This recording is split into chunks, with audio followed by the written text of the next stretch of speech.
जाके चितउर हनुमद रहे राम शोभाय सोई भव तरहि राम शोभाय सोई भव तरहि जाके। दोस्तों नमस्कार, श्री हनुमान ज्योतिष केंद्र सीतामढ़ी में आप सबों का स्वागत है।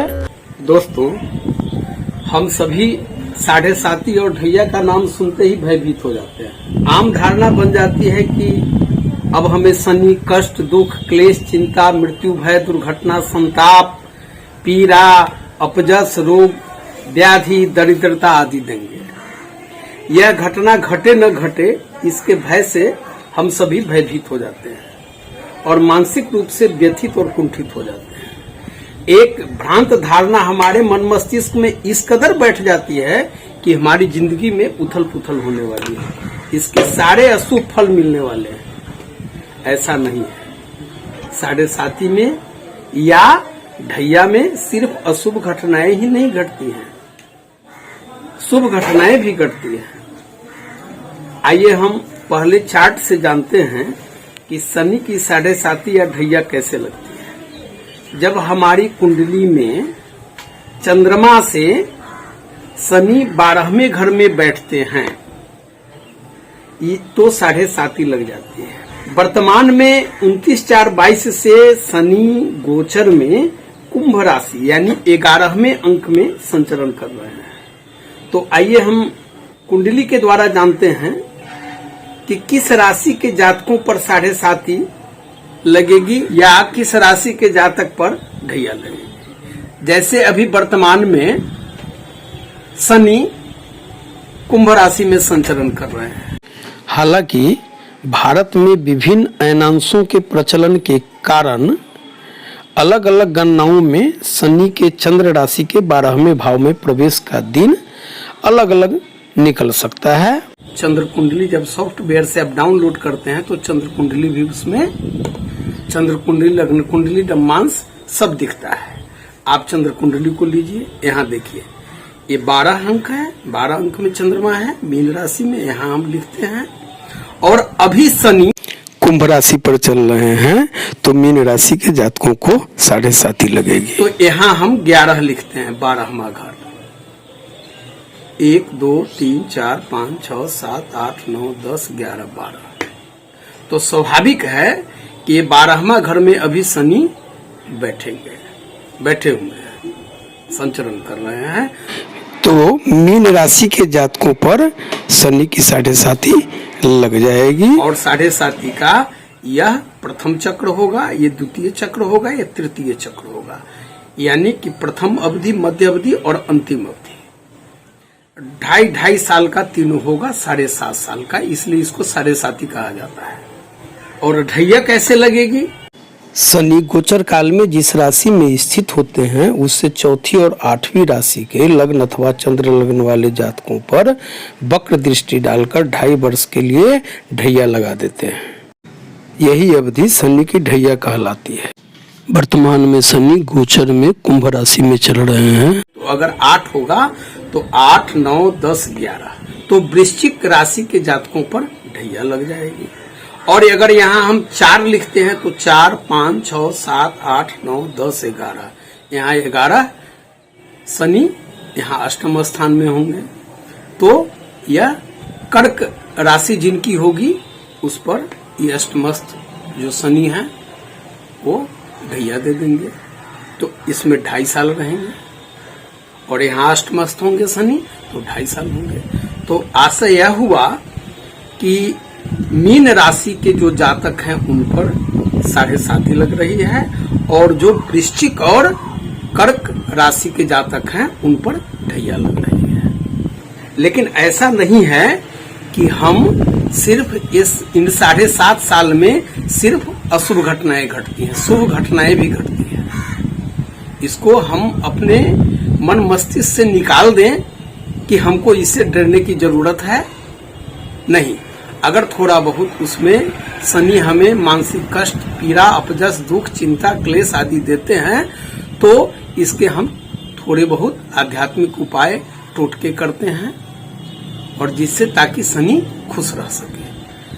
देखिए, यदि हम चार्ट से जान रहे हैं, ये आपके स्क्रीन पर ये चार्ट है, ऐसे आप देखिए, यदि आपकी मेष राशि है, यानी मेष राशि पर यदि 7.5 लगती है तो मध्य का 2.5 साल, वृष राशि पर लगती है तो पहला 2.5 साल, अगर मिथुन राशि पर लगती है तो अंतिम 2.5 साल, अगर कर्क पर 7.5 लगती है तो मध्य का 2.5 साल, अगर सिंह पर है तो पहला 2.5 साल, कन्या है तो पहला 2.5 साल, तुला है तो अंतिम 2.5 साल, वृश्चिक है तो मध्य और अंत का 2.5 यानी 5 साल, धनु है तो पहला और बीच का 2.5 साल यानी 5 साल, मकर है तो पहला 2.5 साल, कुंभ है तो अंतिम 2.5 साल, और मीन है तो मध्य और अंत का 2.5 साल यानी 5 साल। तो यह स्पष्ट हुआ कि वृश्चिक, धनु और मीन राशि के जातकों को शनि की 7.5 जो है 5-5 वर्ष तक तंग करता है।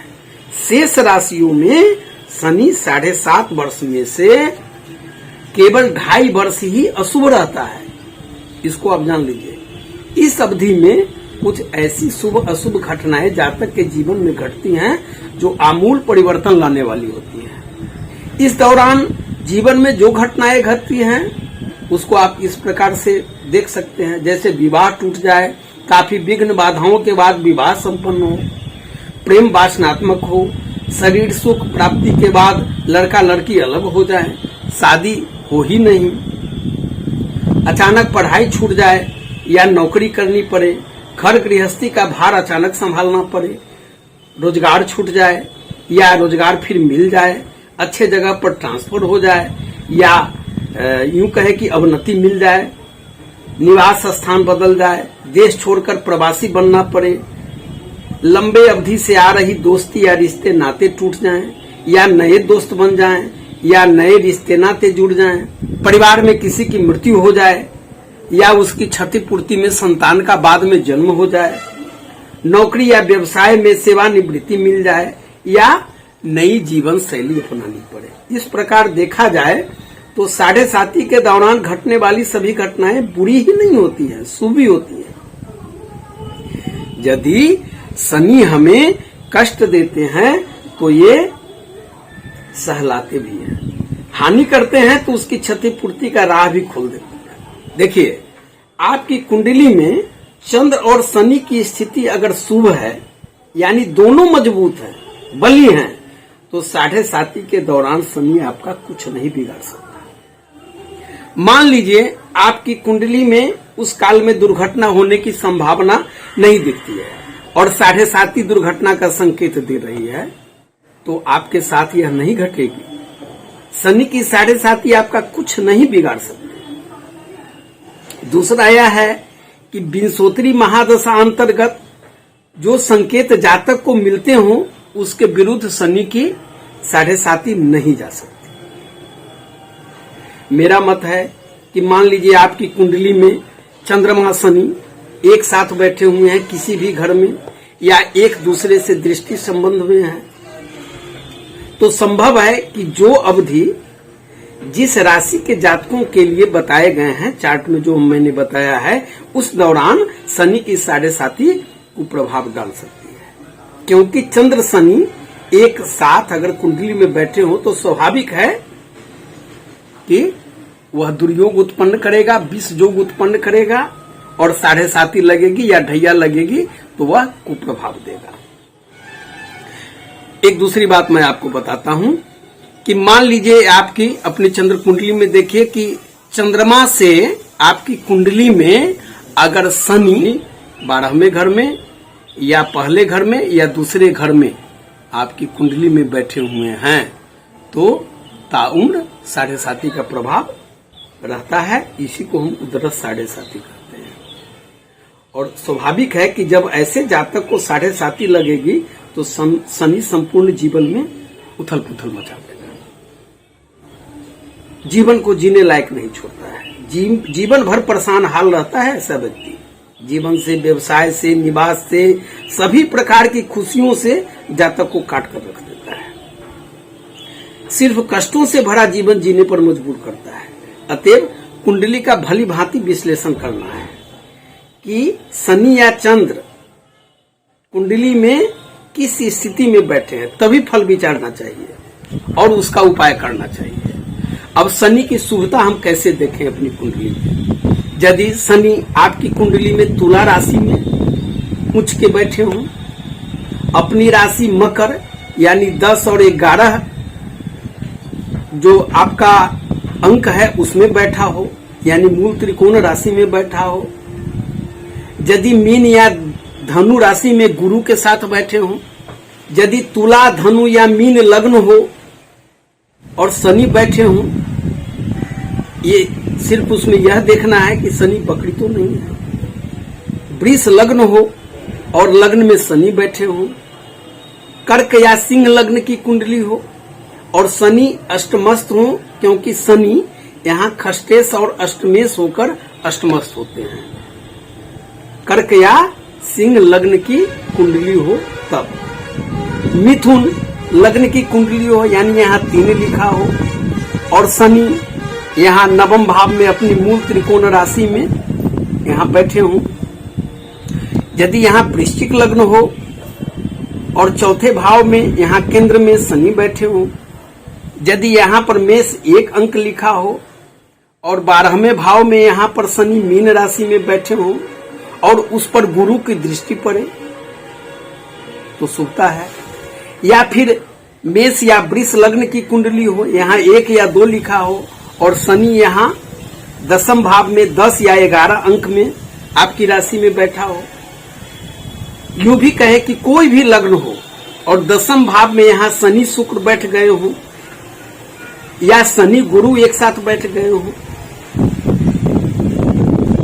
या कुंडली में शनि शुक्र या शनि गुरु एक साथ बैठे हो, खासकर चतुर्थ स्थान में, तो शनि शुभ होते हैं। वृश्चिक लग्न हो, यहाँ 8 हो और शनि आपको यहाँ तृतीय स्थान और एकादश स्थान यहाँ बैठे हो, क्योंकि शनि यहाँ तृतीयेश और चतुर्थेश होकर इन घरों में बैठ जाएंगे, यानी एकादश घर में बैठेंगे।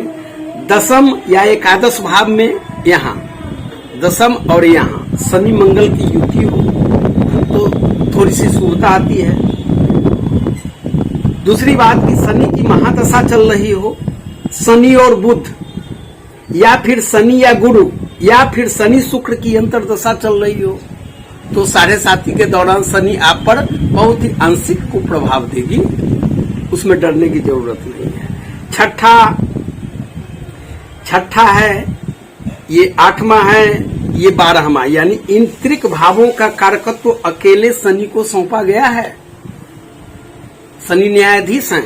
अगर यह सूर्य से, मान लीजिए किसी घर में आपको सूर्य है और सूर्य से 15 डिग्री आगे या पीछे अगर शनि है तो सूर्य के प्रचंड ताप से दग्ध हो जाते हैं। तो इस तरह आप शनि की शुभता को अपनी कुंडली में देखें। अगर इस तरह से कोई भी तथ्य, कोई भी कारकत्व तो पाए जाते हैं तो शनि 7.5 या ढैया के दौरान आप पर बहुत ही आंशिक प्रभाव डालेगी, यानी जीवन में ऐसा कोई उथल पुथल नहीं होने वाला है जिससे आपको डरने की जरूरत है। देखिए, एक बात मैं आपको बता रहा हूं कि चंद्र शनि अगर कुंडली में किसी भी भाव में एक साथ बैठ जाए तो विष जोग उत्पन्न करेगा, ग्रहण लगा देगा, मानसिक कुंठा हमें दे देगा, मानसिक रूप से व्यथित कर देगा।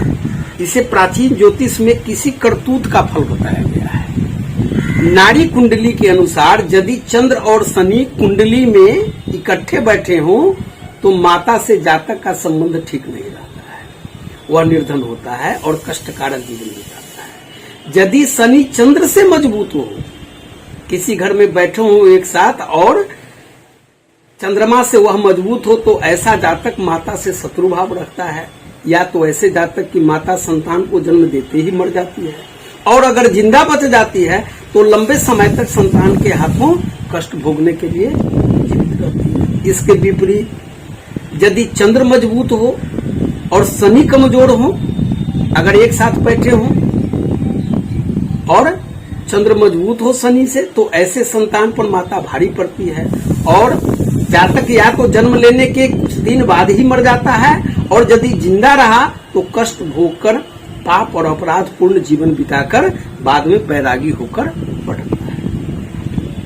नारी ग्रंथों की ही बात करें तो कहानी यह बनती है कि जातक ने किसी महिला को बहुत सताया या उत्पीड़ित किया था, इतना असहनीय पीड़ा दिया था कि वह महिला उस जातक से बदला लेने के विचार से उसकी मां बनकर उसे कष्ट देने के लिए संतान के रूप में जन्म दिया।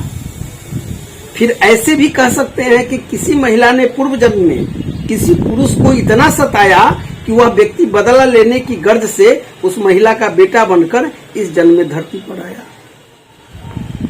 उत्तर भारतीय ज्योतिषियों की माने तो शनि केवल जातकों को उनके पहले किए गए दुष्कर्मों का दंड ही 7.5 के दौरान देता है।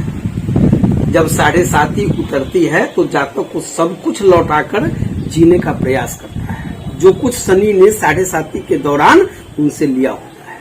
जैसे इस दौरान जातक ने कोई संतान खो दिया हो या परिवार में कोई बुजुर्ग मर गए हो, तो 7.5 के समाप्त होते होते ही क्षतिपूर्ति के तौर पर जातक के परिवार में नई संतान का जन्म भी होता है। अधिक समझने के लिए इस चार्ट को देखें। जब शनि चंद्र राशि से 12वें भाव में होते हैं तो संबद्ध जातक को नेत्रों और सिर के कष्ट और रोगों के कारण परेशानी और दुख उठाने पड़ते हैं। जैसे देखिए, पहले 7 महीना यह सिर पर, इसके बाद के 9 महीना नेत्र पर और अशुभ प्रभाव डालते हैं, इसके बाद के 8 महीने चेहरा पर और अंतिम 6 महीने गर्दन पर ये शुभ प्रभाव डालते हैं। फिर हम मध्य यहाँ बीच के 2.5 वर्ष यानी शनि चंद्र राशि में जब संचरण कर रहे होते हैं तो पहले 10 माह हृदय पर शुभ प्रभाव डालते हैं, इसके बाद के 11 महीने पेट शुभ उस पर शुभ प्रभाव डालते हैं, इसके बाद के 5 महीने बस्ती भाग वहां आशंका दे देते हैं। यानी कि चंद्र राशि में शनि का गोचर यानी 7.5 का जो मध्य भाग होता है वह हृदय पर भारी रहता है। इसके बाद के अंतिम 4 महीने इस दौरान जातक मृत्यु के भय तथा विभिन्न प्रकार की परेशानियों से त्रस्त रहता है, वह डरता है। और अंतिम 2.5 वर्ष यानी कि चंद्र राशि से दूसरे भाव में दूसरे घर में जब शनि वहां से उतरेंगे तो दूसरे भाव में जब होते हैं तो पहले 13 महीना वो घुटनों पर रहते हैं, इसके बाद के 12 महीने टांगों पर रहते हैं और भौतिक सुख साधन उपलब्ध करवाते हैं, और अंतिम 5 महीने पंजे और एड़ियां उस पर रहते हैं और उतर जाते हैं। इस काल में जातक के पैर एक जगह नहीं टिकते हैं, वह इधर से उधर भागता रहता है।